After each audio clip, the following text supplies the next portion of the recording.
All right, looks like we got a decent number of folks joining us. So we're going to go ahead and get started. Hello, everybody. Thank you for joining us today. My name's Taylor. I'm the marketing manager here for Reputation, and I'm just here to let you know that if you have any questions or comments as we go along, you're welcome to use the Q&A function toward the bottom of your screen. If Evan can't get to your question in the moment, he will get to it at the end when we have a few minutes. And I think that's all for me. So Evan, go ahead and take it away. Thanks. Okay, good afternoon and good morning. Thank you for attending this webinar today about trust marketing, something we think about, talk about, eat, drink, sleep here at Raider 8. And I think there's some good takeaways that you'll have today. The first thing we want to discuss is, what is trust marketing? And, think about it. We're in the medical business, right? And more and more patients, are looking for doctors and hospitals and practices that they trust.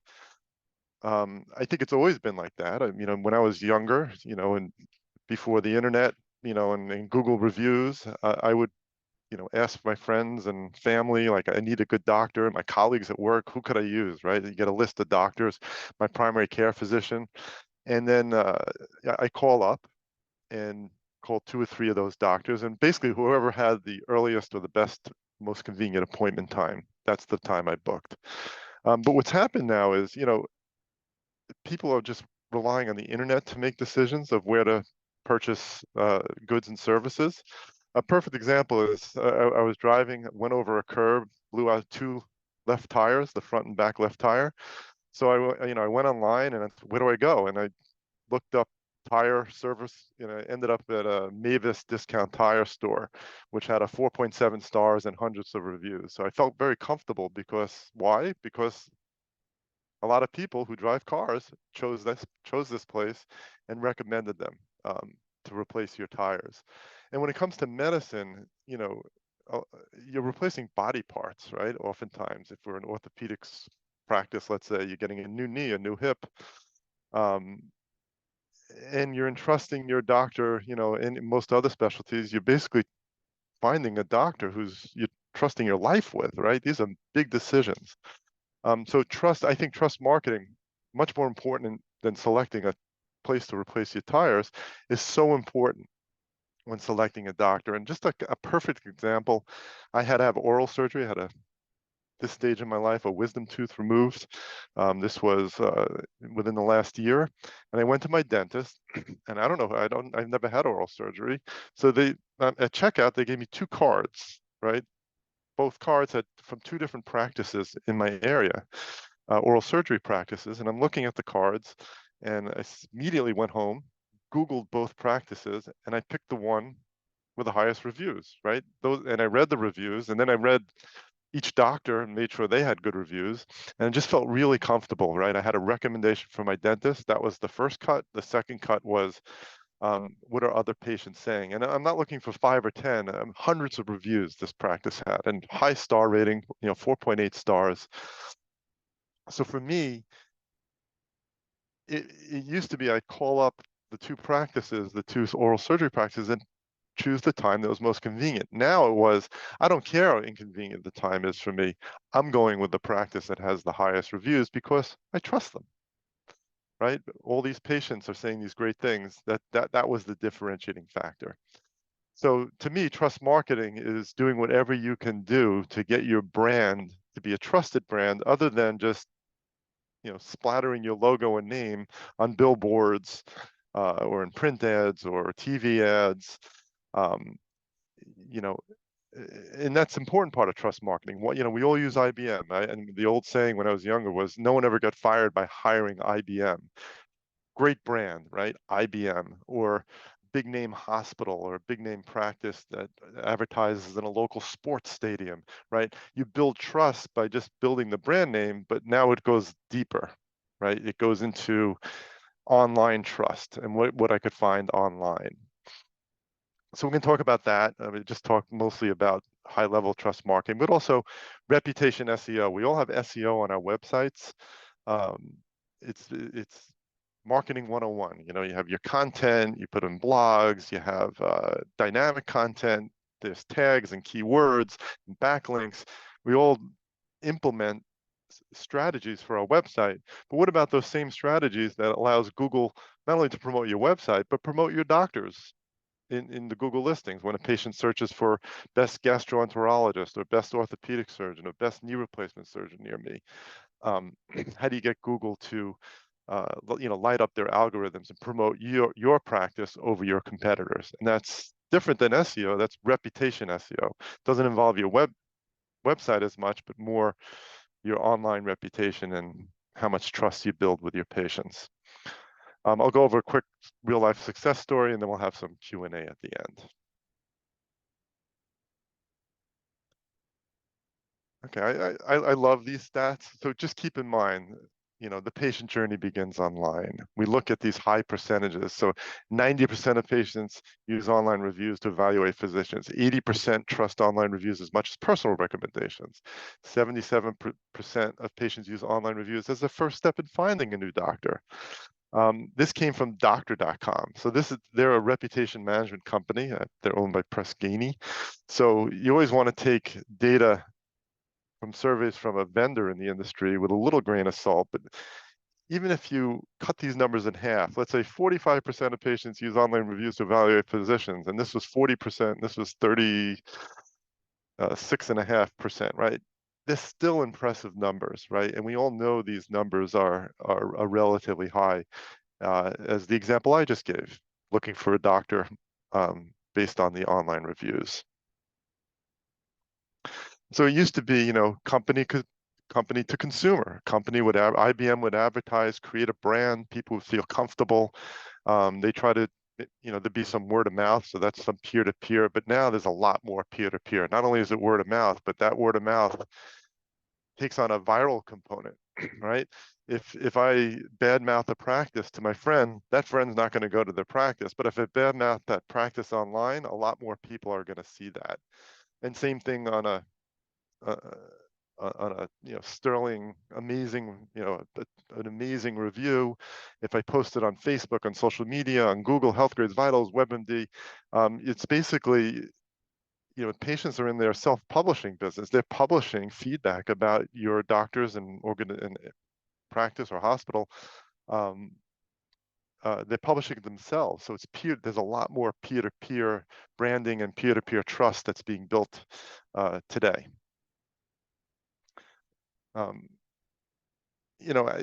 Just like I said before, everyone gets, you got to go see this doctor. Word of mouth is very important. But again, if I have 3 friends and they give me 3 doctors, or my primary care physician gives me 2 or 3 doctors, what's the deciding factor?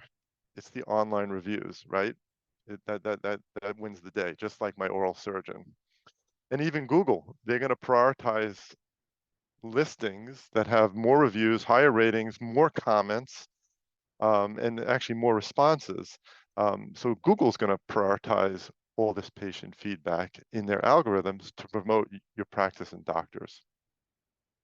And it's not just online reviews, right? There's patient testimonials they have on your website, social media posts, and again, mentioned just before, responding to reviews, right? That's a great opportunity. When I'm a patient and I go on a medical practices review, the Google listing, and I see the practice is responding to every review, and especially the negative reviews, that makes me feel comfortable. Oh, they care. They're looking at they're worried about their reputation. They're responding. They're engaging with patients. Plus, if we've all posted, most of us have posted a Google review, and if it's responded, you get an email from Google. It says, your provider responded to this review. And that makes me feel good. My review was read, it was appreciated.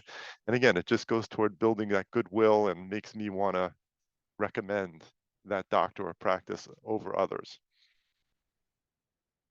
And of course, we're going to talk about using the positive patient feedback to tell a story and get new patients.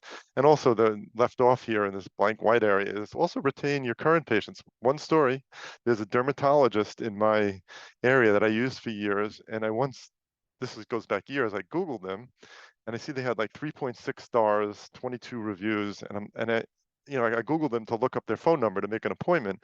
And I said, am I going to the right place? right? 3.8 stars, something doesn't sound right. And I actually ended up going to a new dermatologist.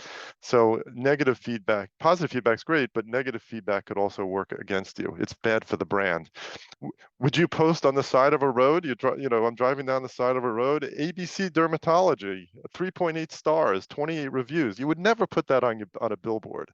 Yet driving along this, driving on the, take Al Gore's term, the information superhighway. You're driving, you're Googling, you're searching for a phone number to call, and you see this bad review. That's your online billboard. So positive patient feedback is important, and it's most important to negate or mitigate any negative feedback that's online. Just some of the themes we talked about before. Um, I think the key word here is confident, right? Like, who should I choose to remove a body part of mine, or to replace a body part, or to make life and death decisions for me? And it's about confidence. And I want to feel confident that I'm picking the right provider for my healthcare. And again, going online, seeing tons of great reviews gives me that confidence. I love this. Taylor, who just did the introduction, she put this together. It's called the trust cycle, and it's really cool, right? Patients have a positive experience, right? That's the first and foremost. And actually, Radiate has a whole survey module and benchmarking. You could figure out, where you have problems in your operations, where patients are dissatisfied, and you could help provide a better patient satisfaction. So you have a positive experience. Let's start there.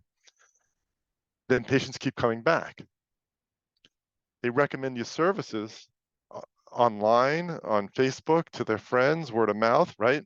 So that's the third step. And then they tell their stories to prospective patients. They're drawn by your great reputation online and positive feedback. So the new patient books the appointment, and it's a virtuous cycle, right? They come in, they have a positive experience, and this thing goes round and round like a flywheel.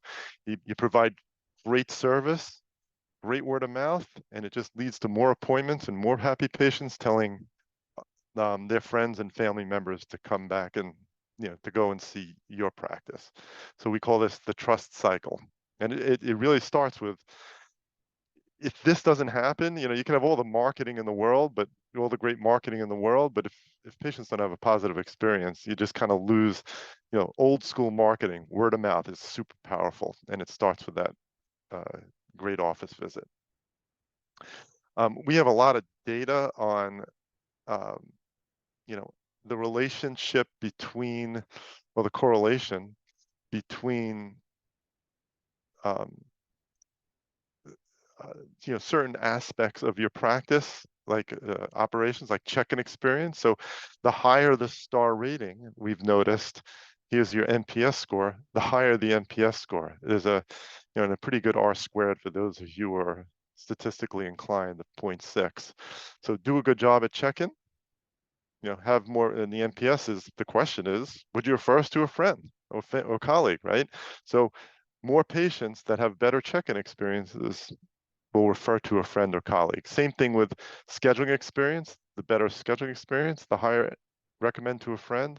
And also waiting room time, big one. There's actually a big distribution here. A lot of practices have lower scores, but clearly the less waiting room time or better experience in the waiting room, the more they refer to the friend. And these are kind of the big three. If you could, take care of your call center, scheduling experience, have a warm, perfect the art of the warm welcome, and do a great job checking in patients, and even using technology to improve the check-in experience, and then not make the patients wait a long time, or if they're waiting a long time, communicate clearly with them so they don't get peeved about the wait. That tends to increase recommend to a friend scores, which obviously builds trust and builds online reviews and builds referrals and actually builds your practice. And we see that in these scores. Let's look at that reputation SEO. So we talked about SEO. Again, everybody knows that. You've been doing that since probably 1998 or 7 or 6 when you had your first website. And everybody is trying to figure out Google's algorithms, but there's reputation SEO. And that all comes to the near me searches. I implore every one of you to say best square bracket, put in your specialty or a procedure like ophthalmology, you might want LASIK surgeon or glaucoma surgeon or best internal medicine doctor near me. Type that right where you're sitting at your desk, or type it for a satellite office out in the, at 20 miles away, best blank near, and then put the city and state. And then scroll down and see the 3-pack, the 3 listings that Google recommends, right? And that's the core of Reputation SEO, is getting Google to promote your listings over your competitors.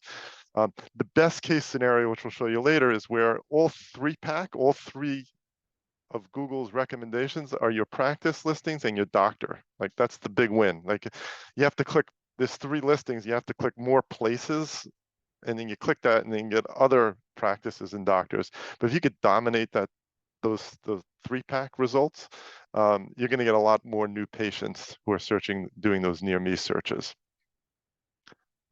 So just basics, and we're going to get into some of those basics, but like I said, we want to dominate the 3-pack. So this is best hospitals in Shelbyville, Indiana. Major Health Partners is one of our clients.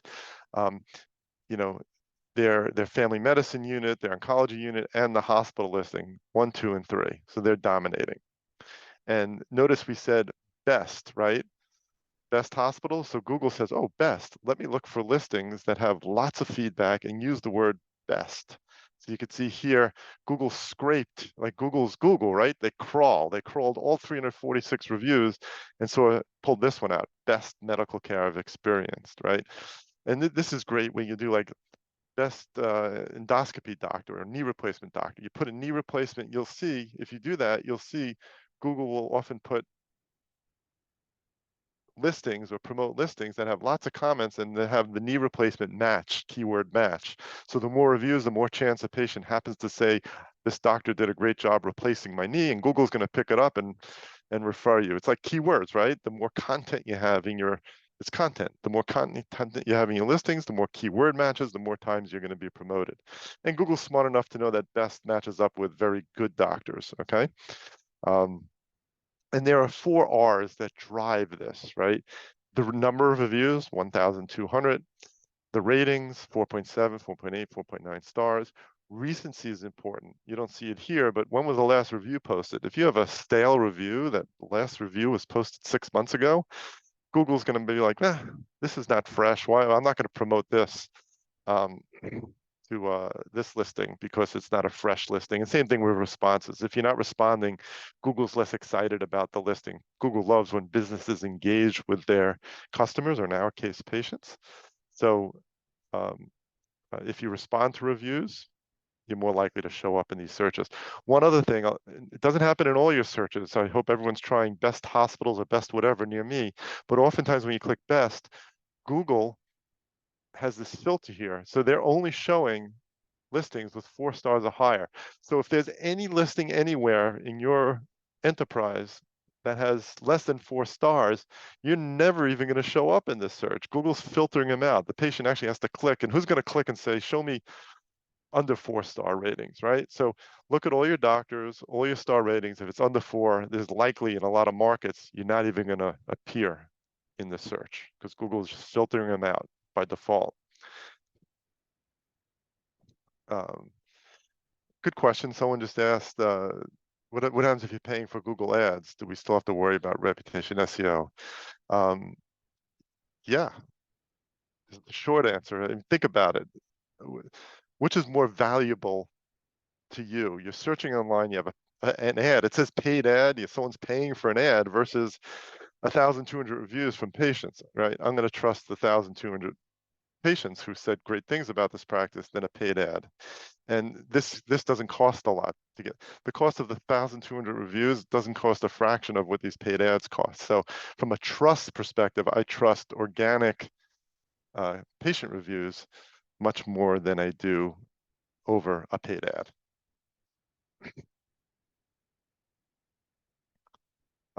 We talked about this here, but just to point out, right, best orthopedic surgeon in Virginia Beach. That's the content. Google scraping through.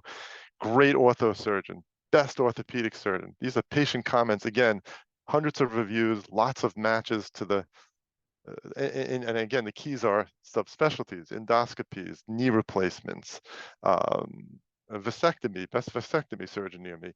To the extent you have lots of comments, you're going to have these matches, and Google's going to find these matches and promote those listings. So numbers are key. People say, oh, I have 50 reviews and 5 stars. I'm done with my, no, you got to build that contact. You got to keep those listings fresh. You got to keep lighting up those Google algorithms so Google continues to promote your practice and doctors. So just a quick case study, not going to spend too much time on it. We have a client, Dakota Eye. They had a 4.93 overall star rating, but they weren't competing well in local searched. And we found that, you know, they had high ratings, but it was just kind of unbalanced. And, you know, what they did is they, kind of what we said before, they built reviews, they took our patient satisfaction survey feedback to heart and improve areas of the operations. They use our platform to manage, you know, to respond to reviews, to benchmark their operations and see where they could improve, make the improvements, measure the improvements, and build those online reviews. And as a result, today, if you say, you know, best ophthalmologist near Bismarck, you see this domination they have here. And again, best, phenomenal. This one doesn't say best, but you could see these two listings, you know, a lot of keyword matches, over 4 stars, the filter. And it's great to see those glowing testimonials right in the Google listings here. So this is just a great case study that we have. And finally, the results, just an increase in total online reviews. This curve is a little kinks in it, but it's pretty straight. You know, they went from 400 to 1,800 reviews in the course of 1 year. And the number of Google listings views, here's the trend line, has also increased. So they're coming up more, their listing views are coming up more, patients are seeing the listings more, which, you know, they're seeing more of their listings with a higher star rating. So that just leads to more clicks, more hits on their website, more appointments made. So just 3 things for you to take away today. Trust marketing should, I'm a strong proponent, obviously, but should definitely be part of your organization's overall marketing plan. If you're spending X dollars on a TV budget or you know, a print ad budget or a billboard, you know, carve a little bit out. It doesn't cost a lot. Build your online reputation and increase your trust marketing. You'll get a lot of value out of that. And we want to improve the reviews, the ratings, the recency across all your listings, not just your doctors, not just your locations, but all your listings, and also the secondary review sites, which is Healthgrades, Vitals, WebMD. And by the way, we have this great process at Raiderate where we take all your doctors, all your locations, we put in all the URLs, we look up the Healthgrades, Vitals, WebMD. So you might have, you know, 30 doctors, we have 100, 150 listings, and we'll provide a scorecard. Like, where are you with the 4 R's, the reviews, the ratings, the recency, and the responses? Like, so what's your SEO score, audit, SEO, reputation SEO score, right? And we'll give you a letter grade, A+, A-, B-, C+, just to give you an idea of where you would be. And this is an example of a reputation SEO audit. You can see for Google reviews and your other review sites, you know, your listing completeness, rating the 4 R's, and just get a real good feel for where you stand. And we're happy to always run that through you. We have a scraper. We'll scrape all the data, put together a scorecard, and go over this with you, and might be enlightening for you. So that's the end of the presentation. I'm always here to answer questions if anybody has. I see one that says, if we ask our patients to leave Google reviews, don't we see a huge spike in 1-star reviews? Ooh, that scares everybody. Actually, and we could show you data upon so much data. First, when you do a survey and you ask patients for feedback, if they're upset and they leave a 1-star review on an internal survey, they're far less likely to leave a 1-star review online. So that decreases the number of 1-star reviews. The second thing is people who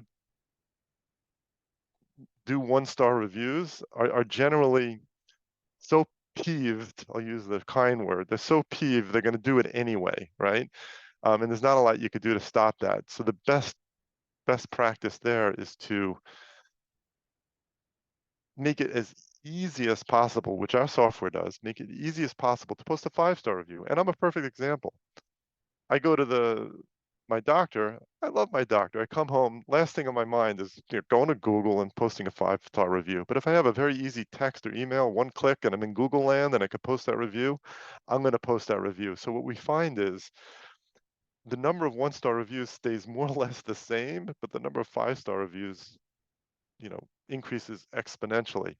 And we look at percentages. So a typical ratio, without doing anything, just organically, you're probably, and we'll do this with the Reputation SEO scorecard. We'll show you your percentages. You're probably doing organically about 20% of your reviews are 1-star. That's just organic. That 20% goes down to 1% or 2%. 1-star reviews when you start making it easy to add those 5-star reviews. So instead of 1 in 5 reviews being 1-star, you end up with 1 in 50 or 1 in 100 of 1-star. So finding a 1-star review becomes more like an exercise in finding a needle in a haystack. And the 5-star reviews just completely overwhelm the 1-star reviews. So that was a good question. Thank you. Which review source is best? Well, that's easy. Google is by far the ubiquitous brand. I think if there's 8 billion people in the world, 4 or 5 billion know who Google is. So, and when you search for a doctor and you type in, your doctor or your brand, that Google listings, your billboard, it comes right up on the top right of your screen. So definitely, Google is the most important by far. And then there's Health Grades Vitals and WebMD. And believe it or not, there's a lot of articles online. Your Health Grades Vitals, your secondary review site reviews, Google's scraping that too. And to the extent you have a well-rounded online reputation on the other review sites, it helps in Google's algorithms in promoting your listings. And also, patients are always looking for something bad before you make an appointment. So if Google has a lot of reviews and a high-star rating, but you out of your corner of your eye, you're looking at the top right of Google, and then you start going down and you see Health Grades, 3.2 stars, 14 reviews. Patients are going to click there. Like, what's wrong? Why is that low? So we like to create a balance, like really focus on the Google listing, but also work on the Health Grades Vitals and WebMD listings as well, and Facebook. How can we get? If you want an SEO order, just email info@raterate.com. Easy, and we'll set that up for you. Jennifer, Granite Orthopedics in Arizona has seen nothing but great results since this is not a plant, I promise. It's a partnership with Rate. Increased amount of online reviews. Rating average 4.8 stars across all providers and locations. If possible, we get 1 to 3-star reviews. We personally reach out and try to convert it to 5 stars. Thanks for offering this great resource. It's the best marketing investment. Unprompted, I promise. I'm just reading what Jennifer wrote. Thank you so much, Jennifer, for the kind words. If you go to Raterate and just type in Peptara or G2 or on an Athena marketplace, you read our reviews. They're pretty. We're into reviews, right? We have like 5 stars, 4.9 stars. So we have our own trust marketing effort underway, is to have Raterate clients say nice things about us. Do we have any other questions today? All right. Well, I get your scorecard. I think that's a great start. Sometimes, your CEO of a practice might say, if you're a marketer, we don't need to spend money on this. Show them the scorecard. Show, how you compare and, how you look on a Google search and what percent of your, that scorecard with the check and the check plus. I'll show you one more time. This scorecard here, we have a tab. You click it, and it'll show the percentages. So what percent of my location and doctor reviews are over 4.5 stars? What percent have a review posted within the last whatever weeks? And that data is really great data to make a nice case for why it might be important to build your trust marketing. All right, right at the bottom of the hour, no more questions. We had a great attendance. I think we had over 50 people today. So thanks so much for attending, and hope you could attend our next webinar.